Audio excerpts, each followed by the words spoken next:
جب آپ کی پیدائش ہو چکی تو آپ نے آ کر اپنے مرید کو فرمایا کہ جس مہمان کا میں ذکر کر رہا تھا اللہ پاک نے وہ مجھے عطا فرما دیا۔ تو صوفی صاحب نے فرمایا وہ ہمیں بھی دکھایا جائے، تو پھر آپ اٹھا کر لائے اور صوفی صاحب کو بھی زیارت کروائی۔ اللہ تبارک و تعالیٰ نے آپ کو گود ایسی عطا فرمائی جو ایک ولیہ کامل کی تھی۔ اللہ تبارک و تعالیٰ نے قبلہ مائی صاحبہ جو حضرت صاحب رحمۃ اللہ علیہ کی والدہ ماجدہ ہیں، بڑے طویل عرصہ تک اپنے والد ماجد کے یعنی وفات کے بعد زندہ رہی ہیں، اور کوئی مسجد ایسی نہیں جس مسجد میں سنگ بنیاد رکھا گیا ہو اور حضرت صاحب نے اپنی مائی صاحبہ سے اینٹ نہ رکھوائی ہو۔ کسی نہ کسی طریقے سے ہاتھ ضرور لگواتے تھے اور اس اینٹ کو، اس پتھر کو اس مسجد کی بنیاد میں رکھتے تھے۔ الحمدللہ آپ کی والدہ ماجدہ کی دعاؤں کے صدقے میں اور آپ کے والد ماجد کی دعاؤں کے صدقے میں آج خطہ آدھا کشمیر و پاکستان میں 1000 کے لگ بھگ مسجدیں جو ہیں آپ کی زیر نگرانی تعمیر کی، اور وہ مسجدیں جو ہیں وہ عظیم الشان مسجدیں ہیں۔ الحمدللہ میری عمر اس وقت تقریباً 62 سال ہو چکی ہے، اور میں بچپن میں اچھی طرح جانتا ہوں کہ ہمارے علاقے میں مسجدیں تو تھی چھوٹی موٹی، لیکن مسجدوں میں امام نہیں تھے۔ اگر امام تھے تو بالکل سیدھے سادے ناظرہ قرآن پڑھے ہوئے چند سورتیں پڑھے ہوئے ہوتے تھے۔ کوئی حافظ قرآن کسی مسجد میں تراویح کی نماز نہیں پڑھاتا تھا، لیکن اللہ کے فضل و کرم سے جو ہی ہمارے حضرت جی رحمۃ اللہ علیہ نے اس خطہ کشمیر میں قدم مبارک رکھا، پھر ان ناظرہ پڑھے لوگوں کو جو آپ کے مریدین تھے ان کو مسجدوں میں بٹھایا اور کہا کہ بچوں کو حفظ کرایا کریں۔ ناظرہ پڑھے ہوئے لوگوں کو کہا کہ آپ بچوں کو حفظ کرایا کریں۔ ان میں بے شمار استادوں کو میں جانتا ہوں جو ہمارے علاقے کے ہی تھے، تو پھر انہوں نے حفظ کرانا شروع کیا۔ الحمدللہ آج ہزاروں کی تعداد میں حافظ قرآن، عالم قرآن اور فقی، مفتی، محدث الحمدللہ خطہ کشمیر میں موجود ہیں۔ یہاں انگلستان کی سرزمین میں میرے خیال کے مطابق 200 سے زیادہ حفاظ اور عالم دین جو ہیں خدمت دین یہاں آپ کے تلامذہ میں سے کر رہے ہیں۔ الحمدللہ اللہ رب العزت نے آپ کو یہ شرف اور یہ بزرگی جو ہے اپنے بزرگوں کی دعاؤں کے صدقے میں عطا فرمائی، کیونکہ آپ خود بھی ولی تھے، والد بھی ولی تھے، دادا بھی ولی تھے، والدہ بھی ولیہ تھی، اور پھر آگے جو خاندان آپ نے چھوڑا وہ بھی سارے کے سارے ولی الحمدللہ۔ تو حضرت جی رحمۃ اللہ علیہ نے کو اللہ تبارک و تعالیٰ نے ایسے ماحول میں، جس ماحول میں صوم و صلاۃ کی پابندی تھی، ذکر و فکر، ہر وقت مسجدوں کے ساتھ وابستگی اور مسجد کے ساتھ کے رہنا، مسجد میں ہی ذکر کرنا، اور اللہ پاک کی قسم ہے کہ حضرت صاحب نے ساری زندگی جو ہے وہ مسجد کے حجرے میں ہی گزاری، ساری زندگی جو ہے تقریباً 85 سال کے قریب آپ نے زندگی گزاری ہے، لیکن میں نے جب سے ہی آنکھ کھولی ہے تو میں نے حضرت صاحب کو مسجد کے حجرے میں ہی دیکھا، اور کشمیر کے علاقے میں، میرپور میں تو میں نہیں جا سکا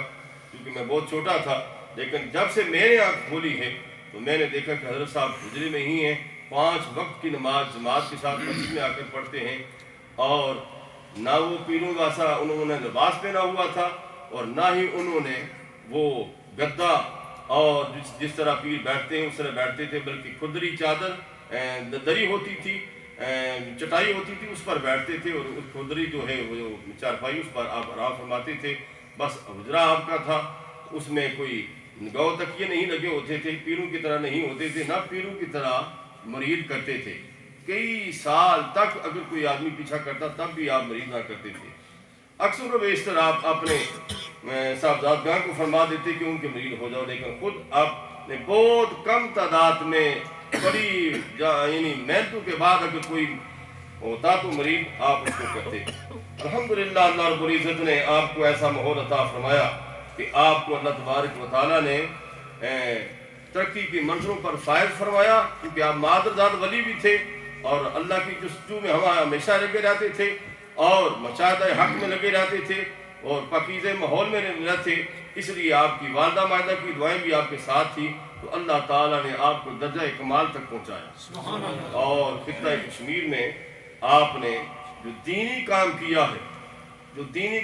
ہے، میرے خیال کے مطابق ایسا کام دینی جو ہے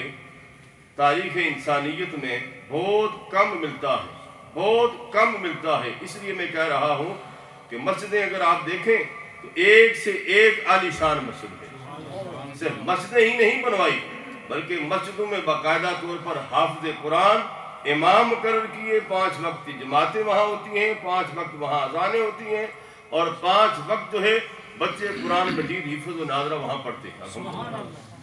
مسجدوں کو آباد کیا، اور اس طرح اللہ رب العزت نے ساری زندگی ان کو یہ مقام اس لیے عطا فرمایا کہ آپ کا تعلق جو ہے سیدنا امیر المومنین ابو بکر صدیق رضی اللہ تعالی عنہ کے خاندان کے ساتھ جا کر ملتا۔ آپ صدیقی خاندان کے ساتھ آپ کا تعلق تھا، تو اس لیے آپ کو اللہ رب العزت نے، کیونکہ آپ جانتے ہیں کہ دین میں سب سے زیادہ خدمت اللہ کے رسول کی امت میں جس شخصیت نے کی وہ سیدنا ابو بکر صدیق رضی اللہ عنہ۔ سب سے زیادہ قربانیاں مالی، جانی اور گھریلو قربانیاں، آپ اس سے اندازہ کریں کہ سیدنا ابو بکر صدیق رضی اللہ تعالیٰ عنہ نے حضور کو عرض کیا کہ میری خواہش ہے زندگی کی کہ میری بیٹی کا نکاح آپ کے ساتھ ہو جائے۔ بہت بڑی قربانی ہوتی ہے، تو اللہ رب العزت نے آپ کو یہ شرف ہو، یہ بزرگی بخشی ہے کہ آپ سیدنا امیر المومنین ابو بکر صدیق رضی اللہ تعالیٰ عنہ کے ساتھ حسباً بھی آپ جو ہے روحانی طور پر بھی آپ کا تعلق جو ہے سیدنا ابو بکر صدیق رضی اللہ تعالیٰ عنہ کے ساتھ جا کر ملتا ہے، اور نسبی لحاظ سے بھی آپ کا تعلق جو ہے سیدنا ابو بکر صدیق رضی اللہ تعالیٰ عنہ کے ساتھ ملتا ہے۔ الحمدللہ اللہ رب العزت نے آپ کو بے شمار کمالات عطا فرمائے ہیں، اور آپ کا کام صرف دین کے متین کی خدمت تھا، نہ کہ اشاعت اپنی کرانا مقصود تھا۔ آپ حیران ہوں گے، لاکھوں ہزاروں لوگ اس پر ہوتے ہیں، جیل میں 9 مئی کو جو عرس ہوتا ہے، لیکن کوئی اشتہار نہیں، کوئی اعلان نہیں، کوئی کسی کو بتاتا نہیں ہے۔ ہر آدمی کے سینے میں یہ بات موجود ہے کہ 9 مئی کو عرس جو ہے وہ جیلم میں حضرت خواجہ سلطان عالم رحمۃ اللہ علیہ کو ہوتا ہے، وگرنہ بڑے بڑے اعلانات کرنے پڑتے ہیں اور بڑی تشہیر کرنی پڑتی ہے، تب لوگوں کو بلانا، تب لوگ اکٹھے ہوتے ہیں۔ لیکن آپ جب وہاں جا کر دیکھیں تو آپ حیران ہوں گے کہ ہزاروں آدمی کھانا کھا رہے ہیں، بیٹھے ہوئے ہیں، لیکن کوئی آواز نہیں ہے، ایک ہی آواز ہے، حسبنا اللہ و نعم الوکیل۔ ایک ہی آواز ہے، کھلانے والے بھی یہ پڑھ رہے ہیں اور کھانے والے بھی یہ پڑھ رہے ہیں، پانی دینے والے بھی یہ پڑھ رہے ہیں، حسبنا اللہ و نعم الوکیل، نعم المولا و نعم النصیر۔ یہ تعلیمات مبارکہ آپ نے اس لیے بیان فرمائی ہیں، آپ نے بزرگوں کے طریقے کو اپنایا۔ آپ فرمایا کرتے تھے کہ کسی اللہ والے کا جب وصال کا وقت قریب آیا تو ان کا بیٹا جو ہے وہ رونے لگا۔ آپ فرماتے ہیں، بڑی پیاری باتوں میں سے پیاری فرماتے ہیں کہ کسی اللہ والے کا وقت قریب آیا وصال کا، ان کا بیٹا رونے لگا، تو بیٹے سے آپ نے فرمایا کہ روتے کیوں ہو؟ میں نے زندگی میں ایک لوٹا رکھا ہوا تھا، مسلح رکھا ہوا تھا، وہ میرے پاس موجود ہے، یہ تیرے حوالے کرتا ہوں، تسبیح بھی لے لو، لوٹا بھی لے لو، مسلح بھی لے لو، اس کو اپناؤ گے تو اللہ پاک کسی بات کی کمی نہ دے۔ الحمدللہ آپ نے فرمایا کہ میں نے بھی یہ لوٹا اور تسبیح و مسلح سنبھالے رکھا۔ آپ نے بزرگوں کا جو عطا کیا تھا تو اللہ پاک نے کسی قسم کی کوئی، فرمایا کہ شیطان جو ہے وسوسوں کا امام ہے، اور شیطان کا کام یہ ہے کہ وہ ہر لمحہ انسان کو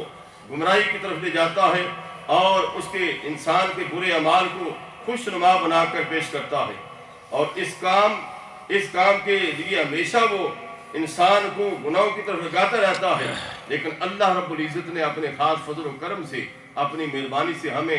شریعت مطہرہ کا احسان ایک بڑا اچھا عطا فرمایا ہوا ہے۔ اگر ہم شریعت مطہرہ کے اوپر عمل کریں گے تو اللہ پاک شیطان کے وسوسوں سے ہمیں بچا دے گا، اور وہ شریعت مطہرہ کی پابندی جو ہے وہی جو ہے وہ ہمارے لیے کامیابی اور کامرانی ہے۔ اور فرمایا کہ عرس جو ہوتے ہیں عموماً لوگ جو ہیں ان میں ان کے اور نظریات ہوتے ہیں۔ ہمارا عرس کرانے کا مقصد صرف اور صرف یہ ہے کہ کہ ہم اپنے بزرگوں کے تعلیمات مبارکہ جو ہے وہ لوگوں تک پہنچائیں کہ ہمارے بزرگ جو تھے وہ 5 وقت کی نماز جماعت کے ساتھ مسجد میں پڑھتے تھے، اور فجر کی نماز کے بعد اشراق کی نماز پابندی کے ساتھ پڑھتے تھے، چاش کی نماز پابندی کے ساتھ پڑھتے تھے، مغرب کی نماز کے بعد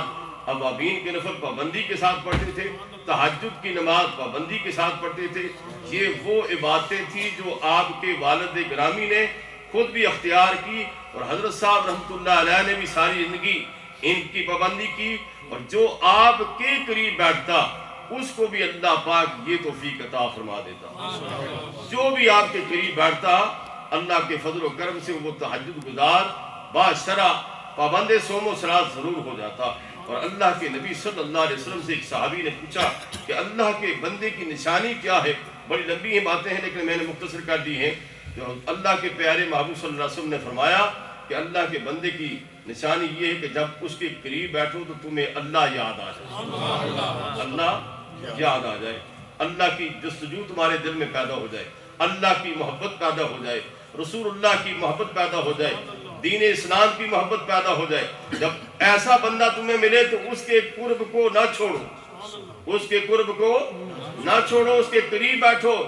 چونکہ وہ اللہ کا بندہ ہے، اور اللہ کے بندے کے قریب بیٹھنے سے اللہ اللہ دل میں جاری ہو جاتی ہے۔ جب اللہ اللہ جاری ہو جاتی ہے تو پھر بندہ اللہ کا بن جاتا ہے۔ یہ وہ بندے ہیں جو دن رات اللہ تبارک و تعالیٰ کی یاد کرتے ہیں، اور انہی کی وجہ سے اللہ کے نبی صلی اللہ علیہ وسلم نے فرمایا جب تک اللہ کا ولی اس دنیا میں موجود رہے گا